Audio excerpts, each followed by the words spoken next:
So oftentimes, people have the wrong perception of what a resume is. They think that it's what's going to get them the job. In reality, it's a tool, a powerful tool, but just a tool. The best way to think about a resume is as an advertisement. Essentially, it's displaying the best features about you and your work history for potential employers. And having your resume detailed and formatted correctly will help catch the eye of recruiters and hiring managers. Now, there's a few key elements to this that I want you to keep in mind. Number one, if you're applying on a website and they have one of those little boxes where you can just paste your resume in, don't do that. Just don't. It is not appealing to the person reviewing your resume. It looks like you're just copying and pasting it anywhere you can on the internet. Now, I know some websites don't, but if the website accepts attachments, make sure you upload your resume. The other thing to keep in mind here is there are plenty of websites out there that you're able to craft a really great looking and detailed resume. I'm a Mac guy, so I made my resume inside of Apple Pages, which is the equivalent of Microsoft Word. They have some great templates. But you know what? I've actually been using Canva quite a lot lately. I think it's a really great product. They make it easy to use, and they have a ton of great templates for resumes as well. So if you're curious where to start, check out Canva. You can also get a free trial for them, but they're pretty great. Now, typically it's recommended that you keep your resume short and sweet. I kind of agree with that. I don't think it should be more than 1 to 2 pages.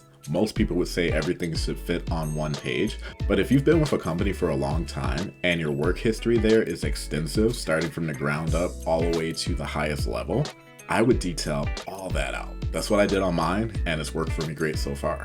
But if you are just starting out in your career and don't have a lot of things to list, then yes, keep it short and sweet. There's 3 vital elements that make a resume stand out.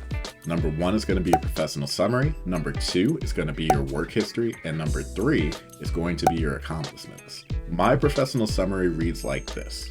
With over 15 years of experience in retail, I am a highly motivated individual who progressed from a part-time hourly associate to the position of store manager in a multi-million-dollar store within the same company.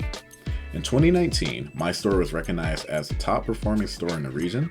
Throughout my extensive training, I have honed my customer service, talent development, and communication skills, and I am strongly dedicated to advancing my personal and professional growth. What this summary does is it gives the company a quick look at who I am as a person and what I will do as a part of their team. And if you don't have experience, don't sweat it. Paint a picture of who you are and where you're trying to go. So if you're a college student, you could say something like this. I'm a highly motivated, driven individual looking to maximize my potential. I am currently studying for my bachelor's degree in business at the University of Arizona. I graduated at the top of my class as valedictorian with a 4.0 GPA. As I progress towards graduation, I believe in having a strong work ethic and am eager to gain experience in the workplace. Something like that for your summary. Paint a picture of who you are, your personality, and the drive you have within you. Next up is going to be your work history. And if you don't have a work history, that's fine. Everyone's got to start somewhere. But if you don't, I recommend putting down your extracurricular activities. I once hired this young man who was 16 years old, and he did a phenomenal job during the interview. He didn't have any experience, but what he did was he brought in a resume that showed his work around the community and things that he was doing at places like the Boys and Girls Club, as well as volunteering at his church. I was like, okay.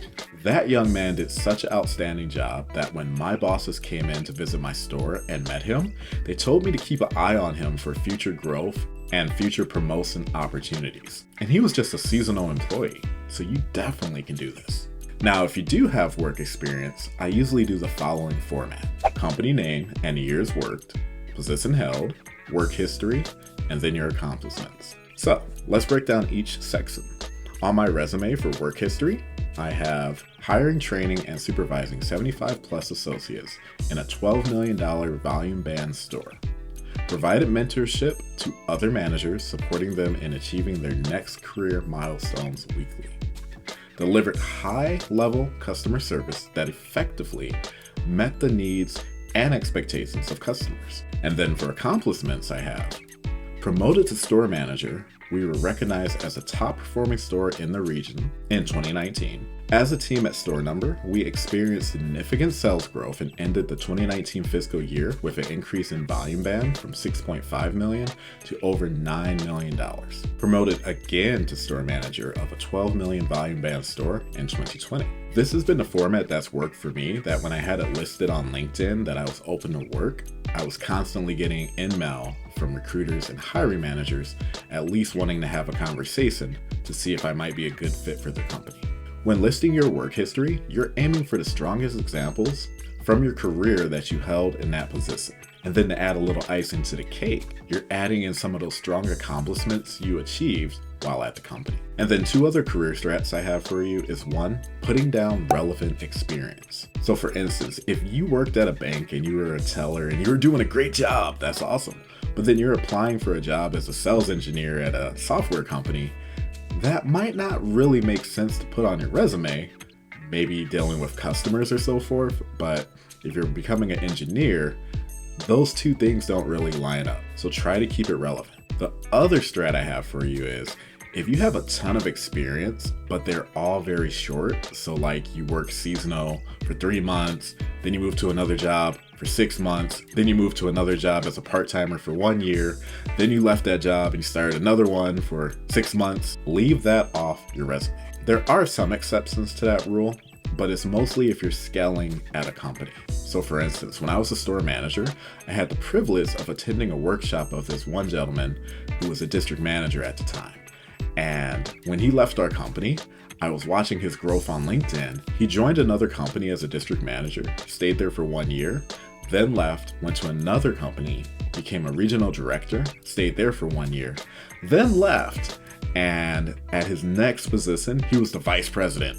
That's the type of growth that's awesome on a resume, that really looks good. And even though it was a short term at each one of those companies, it was clear that he made an impact and he was growing his career as he advanced each and every step. Certain tech jobs do that too, where if you're a sales development representative or account executive, you might see that they only lasted at the company 6 months to a year, but typically that's because of scaling. A recruiter has approached them, or a hiring manager, they've offered them a bigger salary, they probably went to the company they were at, tried to go for a match, their company couldn't match it, and then they moved on. But in general, if you have a lot of short stints of work, I would leave that off. I personally think that having a long tenure at a company is a good thing. The company I was a store manager for, I stayed there for almost 13 years. And during that time, I built some really valuable relationships.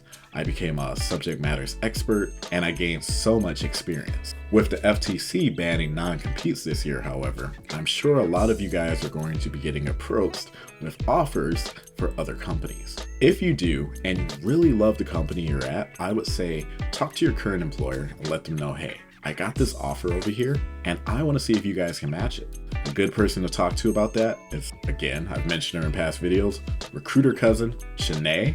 Check her out on Instagram. She's a recruiter and she's really great at copywriting when it comes to things like this and helping you negotiate your salary. So if you have the experience, aim to list the last 3 companies you made the biggest impact at. Next up, I like to include education and volunteering. More and more these days, it's becoming more about what you actually know instead of what the piece of paper says you know. If you've had a great education, awesome, list it. It's only going to help you. But if you have certifications or you did a boot camp, CourseCareers, then list that as well. It's only going to help give you an advantage, and they're going to see like, hey, this person took the time to self-develop and really grow for the career they want to have. And then if you have any volunteer work that you've done, that's great, because what it does is it shows the company that you care about more than just the 9-to-5 grind, and you're interested in helping others and your community. Mine goes as follows.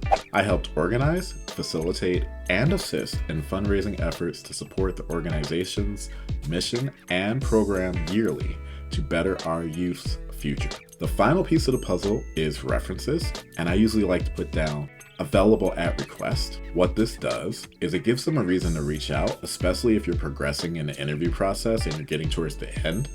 They're going to want to know who these references are and what they have to say about you. So give them a reason to reach out to you. Don't just put it on a resume. It's also a good idea to ask permission first of your friends or past coworkers and let them know about the job you're applying for before they just get that random call or email. And don't be lazy. I know in today's age, a lot of people just use AI or ChatGPT to write their resumes or write their papers, but people can tell when it's a personal touch to something. So I would really encourage you to put it into your own words, make it sincere. And if you are using AI, maybe have it check your wording or say it better, but initially start with your own words about who you are and what you've done. Those are my tips for writing a strong resume and getting the conversation started. They've worked for me great in the past. And if you've been submitting applications but aren't getting any calls back, check out this video here for some strategies that work. See you on the next one.